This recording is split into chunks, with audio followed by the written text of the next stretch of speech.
आतंकवादियों ने भारत पर हमला किया, क्योंकि इनके बाप की औकात नहीं है कि भारतीय सेना के पास आके लड़ सके। तुम्हारे अब्बा जो थे ना 93,000 फौज हारे थे, साले तुम्हारे बाप भी उसमें शामिल होंगे 1971 में। पूछना अपने बाप से जाके। यहाँ पे इन लोगों ने निहत्ते लोगों पे मारा। ये दिखाता है कि कितने कायर पैदा होते हैं सब। हमारे यहाँ तो कहा जाता है माँ का दूध पियो तो सामने से आके लड़ो। तुम्हारे ही कहते हैं यहाँ पे एक निहत्ता, कोई किसी की शादी हुई है कुछ दिन पहले हुई है, वहां पर जाके मार दिया, एक जिम्मेदारी लिया है रेसिस्टेंस फंड। बताइए इनके बच्चे का क्या गुनाह था? बताइए इनका बच्चा अच्छा मार्क्स लाया तो घूमने के लिए यहाँ आ गए। किसी की शादी एक हफ्ते हुई है, किसी के हस्बैंड को मार दिया गया, वो कह रही है कि मेरे हमको भी मार दो यहाँ, लेकिन कह रहे नहीं तुम अपनी सरकार को जाके बताओगे। अरे सरकार को तो पता चल गया है, लेकिन हम लोग को जो है ना अभी इलाज होगा इसका अच्छा से। यहाँ पे बताइए इस महिला के साथ इसके बच्चे को मार दिया गया। जब इंडियन आर्मी पहुंची तो फौज के ड्रेस में आतंकवादी थे सब। ये महिला समझ नहीं पाई, फौज को देख के रोने लगी। इनको लगा कि ये भी कहीं आतंकवादी तो नहीं है, तो उन लोगों ने बताया कि हम इंडियन आर्मी से आपकी मदद करने के लिए आए हैं। अरे कायर हो, एक तो तुम निहत्थे पे हमला करते हो, उसके बाद से तुम इंडियन आर्मी का ड्रेस पहन लेते हो। यही ना तुम लोग की कायरपन है। खैर पड़ोसी की औलाद हो लोग साले, तुम लोग की तो इतनी औकात नहीं जो इंडिया। और वहां पर्यटकों के ऊपर गोली चलाने लगे। आतंकवादियों के मंसूबे को समझिए, गोली मारे हैं उनकी मंसूबा को समझिए। गोली मारने के बाद महिला को कहती है कि हमें भी मार दो, तो कहता है कि नहीं तुम्हें नहीं मारेंगे, तुम जाके अपनी सरकार को बताना। मतलब इन्हें पता है कि ये सरकार को बात बता जाएगा। दूसरी बात, जाति धर्म पूछा गया, हिंदू हो कि नहीं, कलमा पढ़ो। और उसके बाद कोई लोग कह रहे हैं कि आतंकवादी का धर्म नहीं होता है। कलमा कौन धर्म का आदमी पढ़ाता है जी? हाँ, इतनों में आंख नहीं खुल रहा है। यहाँ पे एकदम शर्म लिहाज घोल के पी गए हैं, किसी के सामने निहत्ते को मार दिए हैं।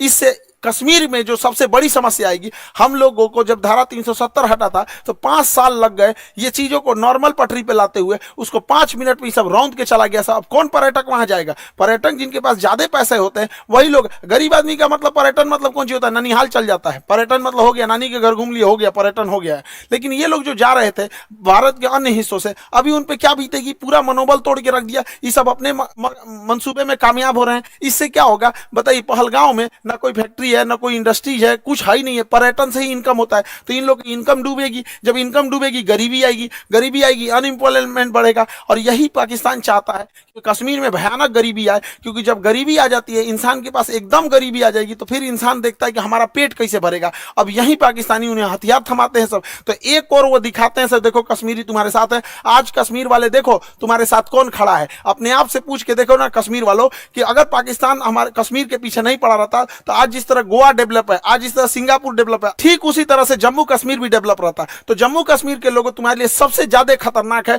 तो ये पाकिस्तानी है। और बिना लोकल के सपोर्ट के, बिना लोकल के चढ़ावे पे इतना बड़ा तो कोई हमला नहीं कर सकता है। तो खुफिया एजेंसी को भी इन लोकलों को भी खोजना पड़ेगा वहां पे कौन कौन साथ दिया, क्योंकि वहीं कोई ना कोई होगा जो इतने बड़े घटना को, साजिश को, उन आतंकवादियों को ये रास्ता दिखाया होगा। वहां के लोकल लोगों की तो नौकरी चली गई, सब कुछ गया। अरे तुम्हारी नौकरी गई, इधर लोगों की जान चल गई। नौकरी बड़ा होता है कि जान बड़ा होगा? सर्जिकल स्ट्राइक करेगी। देखो सर्जिकल स्ट्राइक जरूरी है, लेकिन सर्जिकल स्ट्राइक कोई इलाज नहीं है। सर्जिकल स्ट्राइक हमेशा सेना करते रहती है। 50 गो आतंकवादी मार देंगे तो क्या भरपाई हो जाएगा? हमारे 28 मासूम लोग मारे गए, इसकी भरपाई 50 गो सैनिक। 50 गो मतलब क्या होता है? पाकिस्तानी एगो मिलकर 50 गो जन्म दे देगा। एगो पाकिस्तानी 4 गो बियाह करेगा, 1 2 3 4, 4 गो बियाह करेगा एगो पाकिस्तानी। एगो से 15 गो पैदा करेगा, 15 चौको 60, एगो से मिलकर 60 गो जन्मा देगा। जन्म लेने में क्या जाता है? सुअर भी एक साथ 16 को जन्म दे देता है। इन चोटों को क्या जाता है? आप क्या लगता है सर्जिकल स्ट्राइक से इलाज हो जाएगा? नहीं, सर्जिकल स्ट्राइक इनका इलाज नहीं, इनका ठोस इलाज करना पड़ेगा। 24 करोड़ लोग हैं पाकिस्तान में। जब 24 करोड़ को समझ में आएगा ना तब ये होगा। इन सब भूखे प्यासे मार देना चाहिए, नेवल ब्लॉकेज करना चाहिए। तुम लोग धर्म का नाम लेके यहाँ पे जो आतंकवादी घटना करते हो, यहाँ के रहने वाले लोगों को क्या होगा? और मुस्लिम समाज से कहते हैं कि एक अभी जो जुमा का दिन आ रहा है, फ्राइडे के दिन, वहां से भी यहाँ पे सारे लोगों को एक होने की जरूरत है। वरना हम लोग को या जो भी एक साधारण व्यक्ति है इन चोट्टो पाकिस्तानियों की गुनाह का सजा सबको मिलने वाला है। लोग क्या किस नजर से देखेंगे हम लोगों को? क्या तरीका है यहाँ पर? तो हम लोगों को भी खड़े होने की जरूरत है। जब इजराइल में हुआ था, इजराइल में गाजा में जो हुआ था, छोटे बच्चे को मारा गया था, वो भी गलत था। यहाँ जो हुआ ये भी गलत है। उसके लिए खड़े हुए थे तो इसके लिए भी खड़े होना पड़ेगा यहाँ, तब देश होगा। वरना कितना बुरा कलंक पोत के चला गया है पाकिस्तान के। 2 लौंडे आए सब यहाँ गोली चला के चले गए। बनी बनाई इज्जत मिट्टी में मिल जाती है। एक अब्दुल कलाम होता है, एक बीर अब्दुल हमीद होता है, और यहाँ डेली 2-4 को निकल के इस तरह कश्मीर में घटना करेंगे सब। किस नजर से देखा जाएगा? हम लोग का रेपुटेशन कहां जाएगा। इसलिए एक सामूहिक जिम्मेदारी बनती है कि इसे कंडेम किया जाए, इसकी घोर निंदा किया जाए यहाँ चीजों को सामूहिक तौर पर। और पूरे भारत के लोगों से कहते हैं, चाहे हम तो अपने शिक्षा जगत में है तो हम तो अपने शिक्षा जगत से हर एक टीचर से भी ये उम्मीद करते हैं, उनसे भी आह्वान करते हैं कि अपनी सरकार पर इस बात का दबाव बनाया जाए कि यहां से नेवल ब्लॉकेज होगा यहां से, ताकि यहां से कोई भी पाकिस्तानी शिप अंदर नहीं जा सकता है, ताकि 9 दिन के अंदर इसका पेट्रोलियम खत्म हो जाए। और ऊपर से सिंधु जल समझौता सस्पेंड कर देना चाहिए ताकि कोई